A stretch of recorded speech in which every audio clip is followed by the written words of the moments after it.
Ethnocultural politics in the United States refers to the pattern of certain ethnocultural or religious groups to vote heavily for one party. Groups can be based on ethnicity, race or religion, or on overlapping categories. Second Great Awakening, 1800 to 1850. The Protestant religious revivals of the early 19th century had a profound impact on shaping the moral values of the affected voters, pushing them into moralistic political programs, such as opposition to slavery and to calling for prohibition of alcoholic beverages. Revivals and perfectionist hopes of improving individuals and society continued to increase from 1840 to 1865 across all major denominations, especially in urban areas. Evangelists often directly addressed issues such as slavery, greed, and poverty, laying the groundwork for later reform movements. Although the women could not vote or hold office, they could influence the political viewpoints of the menfolk. In the midst of shifts in theology and church polity, American Christians began progressive movements to reform society during this period, known commonly as Antebellum Reform. This phenomenon included reforms in temperance, women's rights, abolitionism, and a multitude of other questions faced by society. The religious enthusiasm of the Second Great Awakening was echoed by the new political enthusiasm of the Second Party system. More active participation in politics by more segments of the population brought religious and moral issues into the political sphere. The spirit of evangelical humanitarian reforms was carried on in the antebellum Whig Party. Historians stress the understanding common among participants of reform as being a part of God's plan. As a result, local churches saw the roles in society in purifying the world through the individuals to whom they could bring salvation, and through changes in the law and the creation of institutions. Interest in transforming the world was applied to mainstream political action, as temperance activists, anti-slavery advocates, and proponents of other variations of reform sought to implement the beliefs into national politics. While Protestant religion had previously played an important role on the American political scene, the Second Great Awakening strengthened the role it would play. Midwest politics in the Midwest was deeply rooted in ethnocultural divisions from the 1830s into the 20th century. Yankee settlers from New England started arriving in Ohio before 1800 and spread throughout the northern half of the Midwest. Most of them started as farmers, but later the larger proportion moved to towns and cities as entrepreneurs, businessmen, and urban professionals.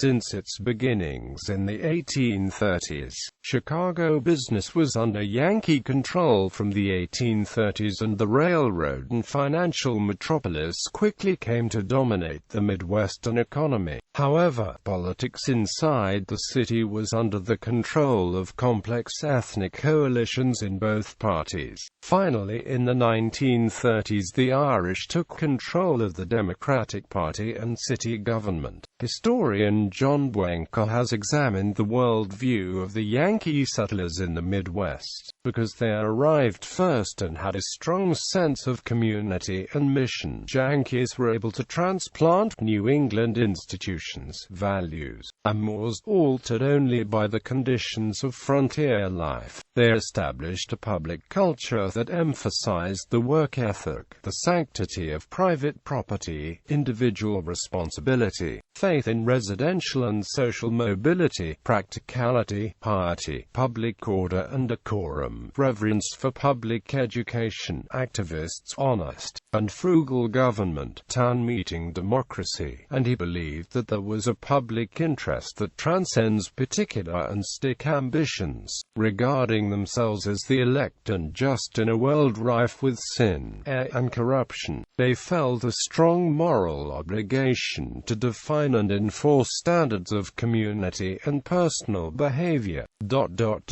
This pietistic worldview was substantially shared by British, Scandinavian, Swiss, English, Canadian and Dutch Reformed immigrants, as well as by German Protestants and many of the 48ers. Midwestern politics pitted Yankees against the German Catholics and Lutherans, who were often led by the Irish Catholics.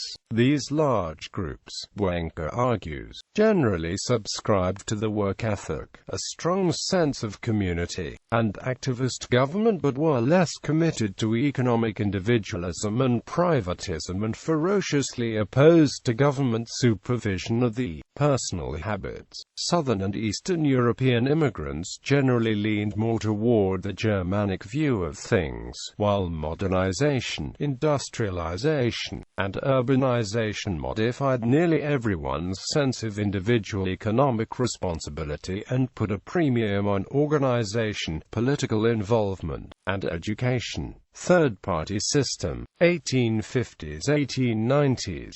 Religious lines were sharply drawn. Methodists, Congregationalists, Presbyterians, Scandinavian Lutherans and other Pietists in the North were tightly linked to the GOP. In sharp contrast, liturgical groups, especially the Catholics, Episcopalians, and German Lutherans, looked to the Democratic Party for protection from pietistic moralism, especially Prohibition. While both parties cut across economic class structures, the Democrats were supported more heavily by its lower tiers. Cultural issues, especially Prohibition and foreign language schools, became important because of the sharp religious divisions in the electorate. In the North, about 50% of the voters were pietistic Protestants who believed the government should be used to reduce social sins, such as drinking. Liturgical churches comprised over a quarter of the vote and wanted the government to stay out of personal morality issues. Prohibition debates and referendums heated up politics in most states over a period of decades, as national prohibition was finally passed in 1918, serving as a major issue between the wet Democrats and the dry GOP.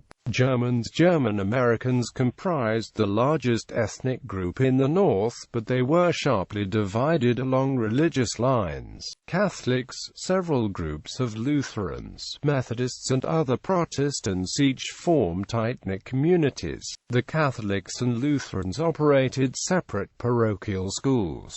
In addition, there were secular groups, ranging from the 48ers to socialists. Relatively few German Americans held office, but the men voted once they became citizens. In general, during the third-party system, the Protestants and Jews leaned toward the Republican Party and the Catholics were strongly Democratic. When Prohibition was on the ballot, the Germans voted solidly against it. They strongly distrusted moralistic crusaders, whom they called Puritans, including the temperance reformers and many populists. The German community strongly opposed free silver, and voted heavily against Crusader William Jennings Bryan in 1896. In 1900, however, many German Democrats returned to the party and voted for Bryan, perhaps because of President William McKinley's foreign policy. Many Germans in late 19th century America were socialists. Usually they were affiliated with labor unions. Germans played a significant role in the American labor movement, especially in brewing and construction trades. Voting patterns by religion source. Paul Kleppner, The Third Electoral System 1853–1892 p. 182 Progressive Era, 1890–1932. Prohibition in most of the country. Prohibition was of central importance in progressive politics before World War I, with a strong religious and ethnic dimension. Most pietistic Protestants were dries who advocated prohibition as a solution to social problems. They included Methodists, Congregationalists, Disciples, Baptists, Presbyterians, Quakers, and Scandinavian Lutherans. On the wet side, included Episcopalians, Irish Catholics, German Lutherans and German Catholics attacked prohibition as a menace to the social customs and personal liberty. Prohibitionists supported direct democracy to enable voters to bypass the state legislature in lawmaking. In the North, the Republican Party championed the interests of the Prohibitionists, while the Democratic Party represented ethnic group interests. In the South, the Baptist and Methodist churches played a major role in forcing the Democratic Party to support prohibition. After 1914, the issue shifted to the Germans' opposition to Woodrow Wilson's foreign policy. In the 1920s, however, the sudden, unexpected outburst of big-city crime associated with bootlegging undermined support for prohibition, and the Democrats took up the cause for repeal, finally succeeding in 1932. World War I. Protestants. Many different Protestant denominations, such as the Methodists and Baptists, loudly denounced the war. At first, it was God's punishment for sin. Their moralism was aggressively focused on banishing evils from the face of the earth through prohibition, and if they could be shown that German militarism was a similar evil, they would throw enormous weight. Wilson, the intensely religious son of a prominent theologian, knew exactly how to harness that moralism in his attacks on the Huns, who threatened civilization, and his calls for an almost religious crusade on behalf of peace. The Episcopalians, with a strong base in the British American community, generally supported entry into the war. President Woodrow Wilson appealed to the anti-war Protestants by arguing that American entry would make the war to end all wars, and eliminate militarism as a factor in world affairs. Germania. German Americans by 1910 typically had only weak ties to Germany. However, they were fearful of negative treatment they might receive if the United States entered the war. Almost none called for intervening on Germany's side, instead calling for neutrality and speaking of the superiority of German culture, as more nations were drawn into the conflict. However, the English language's press increasingly supporting Britain, while the German-American media called for neutrality while also defending Germany's position. Chicago's Germans worked to secure a complete embargo in all arms shipments to Europe. In 1916, large crowds in Chicago's Germania celebrated the Kaiser's birthday, something they had not done before the war. German Americans in early 1917 still called for neutrality but proclaimed that if a war came they would be loyal to the United States. By this point they had been excluded almost entirely from national discourse on the subject. Once war started they were harassed in so many ways that historian Carl Whitaker noted in 1936, "It was one of the most difficult and humiliating experiences suffered by an ethnic group in American history." German American socialists actively campaigned against entry into the war. 1920s. The most important ethnocultural issues in politics included the congressional debates over restriction of immigration, the sudden rise of the Ku Klux Klan, and the role of Catholicism in the election of 1928. Immigration restriction. The United States became more anti-immigration in outlook during this period. The American Immigration Act of 1924 limited immigration from countries where 2% of the total U.S. population, per the 1890 census, were immigrants from that country. Thus, the massive influx of Europeans that had come to America during the first 2 decades of the century slowed to a trickle. Asians were prohibited from immigrating altogether. The provision angered Japan, although some businesses opposed restrictions because they wanted a continued flow of unskilled workers. Support was widespread with the exception of the Jewish community. Ku Klux Klan. The KKK was a nationwide organization that grew rapidly from 1921 to 1925, then collapsed just as fast. It had millions of members, but the organizational structure was oriented entirely toward recruiting new members, collecting their initiation fees and selling costumes, so that the actual organization seldom achieved very much. The Klan signed up millions of white Protestant men on the basis that American society needed a moral purification against the immoral power of the Catholic Church. Use organized crime, speakeasies, and local adulterers. Liberal and Catholic elements fought against the Klan primarily inside the Democratic Party, where a motion to repudiate it by name was defeated by one vote at the National Convention of 1924. Though members of the KKK swore to uphold American values and Christian morality, and at the local level some Protestant ministers became involved, no Protestant denomination officially endorsed the KKK. Across the country, the Klan had strength in cities, towns, and rural areas. Its high visibility made its intended targets of Catholics, Jews, and blacks highly uncomfortable. Many local and state elections were bitterly fought around the role of the Klan. Historians in recent decades have totally revised the traditional interpretation of the Second KKK as a terrorist group, all based on frustrated marginal elements. Using newly discovered minutes of local chapters, they now portray the Klansmen as ordinary Americans, primarily middle class. They were local activists and joiners who thought the nation was seriously threatened by an evil conspiracy. Shoilers found the Klan was composed of average citizens drawn from the broader middle class. Quote, "It had been not a form of racial and religious terror but rather a means of mainstream political activism." 1928 election 1928 election was characterized by widespread attention to religious tensions between Catholics and Protestants, as well as the Prohibition issue.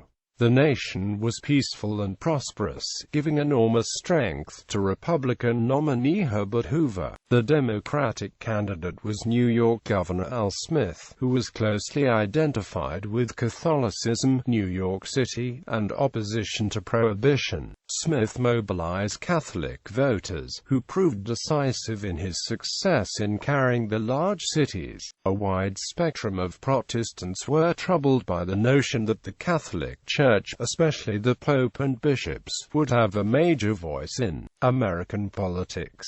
Southern Baptists and Lutherans, among other denominations, often focused on religion. Smith lost many traditionally Protestant Democratic areas, especially in the border South. The final factor was New York City, a locale deeply distrusted by many rural Americans for its unsavory reputation regarding organized crime. Anti-Catholicism was a significant problem for Smith's campaign. Protestant ministers warned that he would take orders from the Pope, who, many Americans sincerely believed, would move to the United States to rule the country from a fortress in Washington if Smith won. Beyond the conspiracy theories, a survey of 8,500 Southern Methodist Church ministers found only 4 who supported Smith, and the Northern Methodists, Southern Baptists, and Disciples of Christ were similar in their opposition. Many Americans who sincerely rejected bigotry and the anti-Catholic Ku Klux Klan, which had declined during the 1920s until the 1928 campaign revived it, justified their opposition to Smith on the belief that the Catholic Church played too large a role in Smith's political world.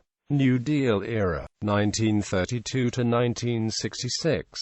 Franklin D. Roosevelt led the Democratic Party to a landslide victory in 1932 and set up his New Deal in 1933 and forged a coalition of labor unions, liberals, religious, ethnic and racial minorities, Southern whites, poor people and those on relief. The organizational heft was provided by big city machines, which gained access to millions of relief jobs and billions of dollars in spending projects projects. These voting blocs together formed a majority of voters and handed the Democratic Party 7 victories out of 9 presidential elections, as well as control of both houses of Congress during all but 4 years between the years 1932 to 1980. The cities were the center of the ethnic voting blocs, and Roosevelt built this coalition around them, as well as the big city machines,